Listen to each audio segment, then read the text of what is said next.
Hello and welcome back to my channel Christian Faith and Fiction. My name's Lou and today I'm going to be sharing with you the Christian fiction books that I've been reading recently and some book reviews. I think I've got about 6 books to share with you that I've been reading recently. Some of them are Christian fiction, one is Christian non-fiction and a couple of children's books as well. Let's see how I got on. Hi, it's the beginning of August and I have finished reading The Voyage of the Dawntreader by C.S. Lewis. This is a reread for me. This is a children's book and the 5th book in the Chronicles of Narnia. I have a reading vlog up for this one, so I'll link that one down in the comments below. But just briefly, it follows Edmund, Eustace and Lucy, and they are drawn in through a picture in the bedroom into Narnia, and they go on a quest with King Caspian to search for 7 missing lords of Narnia who went off to avoid Caspian's evil uncle Miraz, and they have never come back. So he's going on a quest to find them. I really enjoyed reading it again. It's more of an episodic book, so it doesn't necessarily have a really strong overall story, but each island that they visit has a different story of its own, and there is their kind of overall story of looking for the 7 lords, and there's a lot of Christian significance and similarities that I managed to find, so you can check out my vlog to know what I thought about that. But I really enjoyed it, and I give this book 9 out of 10. I've also recently finished reading Mere Christianity by C.S. Lewis.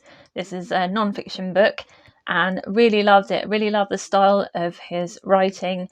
I find him easy to follow most of the time.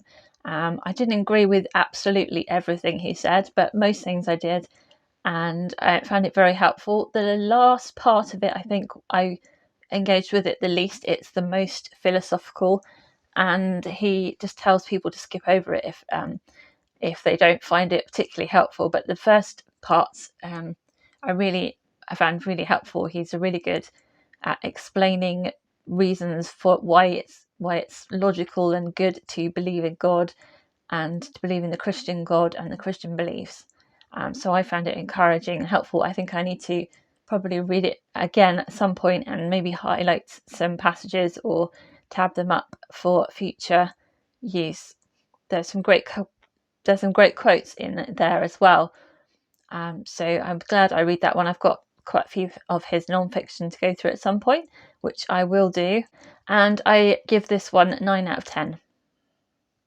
The book that I finished next was Once Upon a Summer by Andrea, Boyd, Toni, Shiloh, Teresa, Tysinger and Jaycee Weaver, and this is a collection of 4 Christian romance contemporary novellas, and they are all kind of based on fairy tales, so they're retellings of fairy tales but in a contemporary setting. The first one was about a girl who was taken at birth by a lady, and she has never cut her hair, and she goes to a hairdresser to finally get her hair cut after she finds out who her so-called mother really was and what happened. As you can guess, that's like a Rapunzel retelling. The second one, a lady from America goes to France to a chateau to oversee the library, and something is going on in the library, and the man in charge who owns the chateau is quite broken and has a past, and they kind of have to spend a lot of time together, and that's like a Beauty and the Beast retelling. The third one is a lady who is like going on 3 dates to try and find Mr. Right, but she also has this best friend who she gets on really well with, and he's not quite so pleased that she's going on these dates, and that's like Goldilocks and the 3 Bears. And the third one is kind of loosely based on The Princess and the Frog, and is about a reality TV star who kind of loses it completely and then has to go hide herself from the media, and accidentally runs into an old friend or an ex who they both kind of fell out badly, and but he invites her back to stay with his family, and it's that her kind of journey into finding herself and becoming who she really is meant to be. I really enjoyed all these stories. I thought they were cute, they were light, they were sweet romance, and also with good amount of spiritual input into them.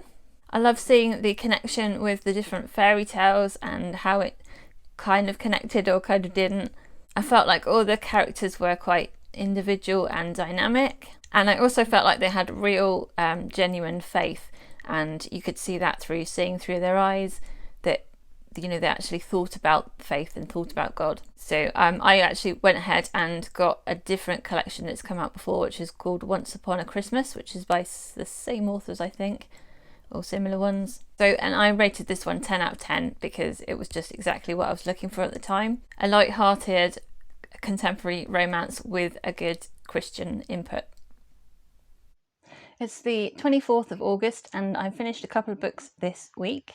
I finished The Silver Chair by C.S. Lewis. This is book 6 in the Chronicles of Narnia, and I enjoyed this one again. I enjoyed getting back into the world of Narnia and following Eustace's story with his friend Jill. There are some themes that resonated for me, like school, having difficulties at school and wanting to escape all of that and go into another world, which I'm sure all of us have wanted to do at some point in our school lives. I really love how C.S. Lewis uses the character of Puddleglum particularly to be an apologetic for the gospel. So he's kind of saying it in the fantasy world, but he's really giving arguments for the existence of God in this story, and I'll go more into that in the reading vlog that I'm keeping. I think this one has more of a coherent story than The Voyage of the Dawntreader and keeps going throughout, although there are some slower parts to it. So I would rate this one 8.5 out of 10.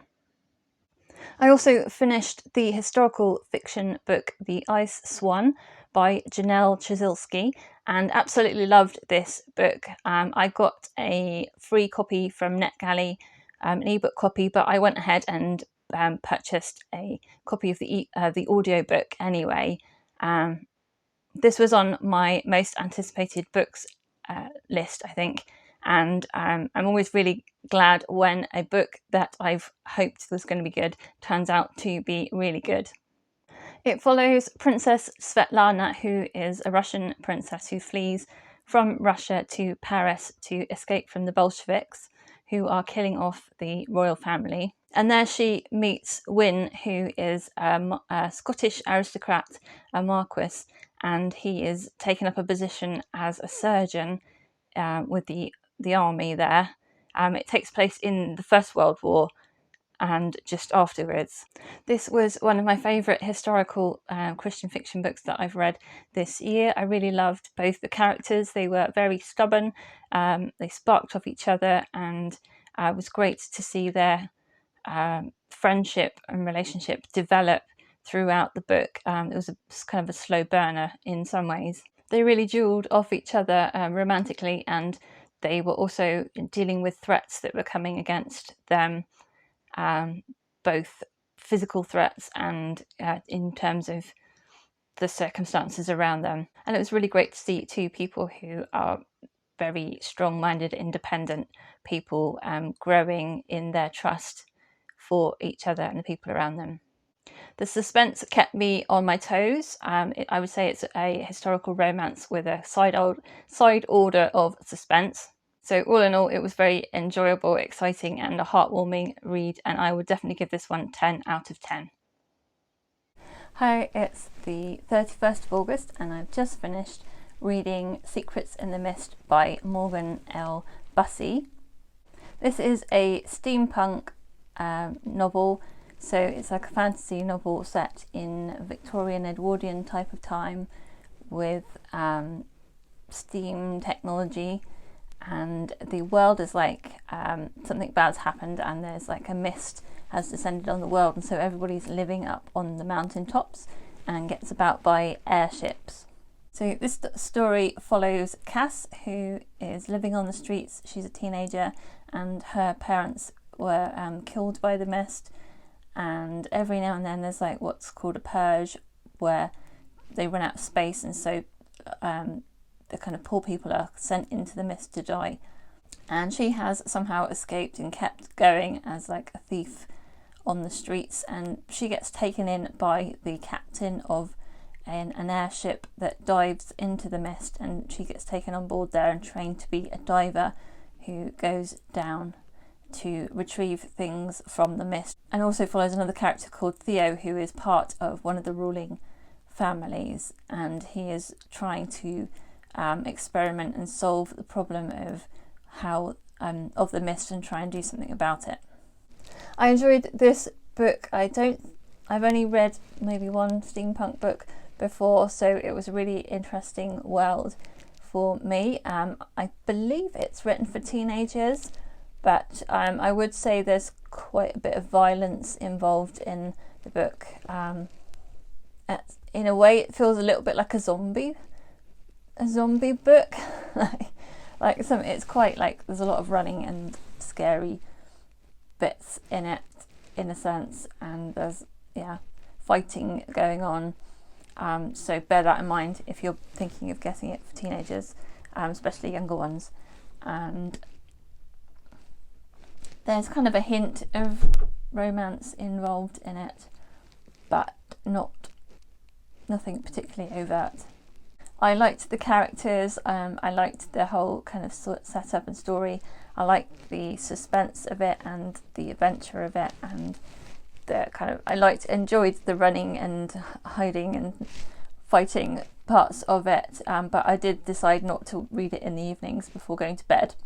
Once or twice I felt like the story skimmed over parts where it could have fleshed out a little bit more, because it's quite a short book for a fantasy novel, but that was the only thing I had that I didn't like. I really enjoyed it. It has like an equivalent of Christianity as a religion there, so they have faith. Some of the characters have faith and some don't, and I just can't wait to get the next book, which probably will be another year's time, I expect, because I want to see how the story continues after this one finished. So I would give this one 9.5 out of 10. So those are the books that I've read recently. Have you read any of those yourself? If so, let me know what you thought of them down in the comments, and also let me know if there's been one book that you've read in the last month that you would really recommend. Thank you so much to everyone who has subscribed or liked or commented or even shared my posts and videos. I really appreciate that. I hope you have a really great reading week, and until next time, God bless. Bye.